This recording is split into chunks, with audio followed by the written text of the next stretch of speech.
So, have you ever wondered how coding translates into teaching and learning, and how coders apply their knowledge and mindset and develop and acquire a mindset, and how this mindset can be applied to your classroom? Well, in this video, Conchetta Dudley here, I will be going over the coder's mindset. I'm also a teacher, so I have public school teaching experience, over 12 years of experience, and I'm working on my doctorate at Rutgers University, and I have taken a full stack programming course at Rutgers Coding Bootcamp. So I am a full stack web developer as well, software developer.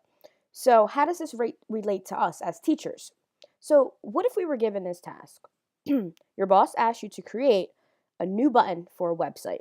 Maybe your website is going to look like, um, let's think about when we go to websites such as,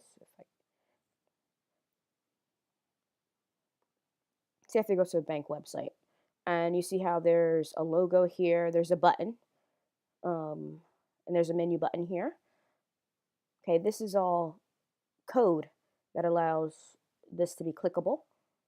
If I had a login, if I would click that, it would take me to enter user ID and password, right? So just think about a bank, your banking website that you guys always go to.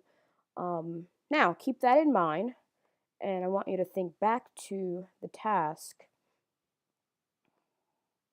of the boss. He wants you to create a new button for the banking website, let's say, right? So as a developer, you would have to go on a mission to be able to solve that problem. And the code that you might write for that might actually look like this, right? So when we develop as programmers, we need to go through a series of stages, I call them. We need to have a certain mindset. We need to ask questions. First question I probably would ask, how do I go about creating a button? How do I go about creating a HTML canvas? How would I execute those things in order to help me be able to complete this task? So the first thing that I would do is I probably would research how to create an HTML canvas. From there, I probably would try to utilize visual. I would try to visualize what the button could possibly look like, right? Then I would try to figure out what code I would need to help me to be able to develop that, my website. So here's just a basic HTML markup language. It's not actually a programming language.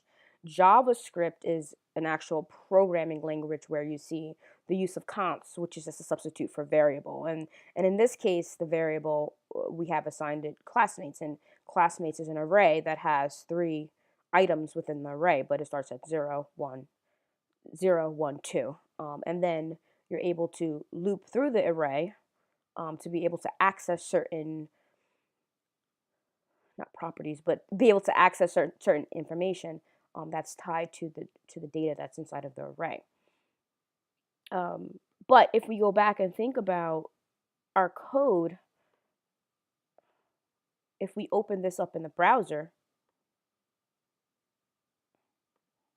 we would get something that would look like this. See, 3 buttons, 1, 2, 3. There's some text inside of the button, each button, and there's also functionality because of the JavaScript. Because of JavaScript here, it's going to send some alerts. You see this? The method, it's been tied to classmate. So let's click here. Alert pops up. Ties to the code that's on the right side here. All right, this should give you an idea. I'm not going to go, because I understand if you have never programmed before, this might be a little bit scary.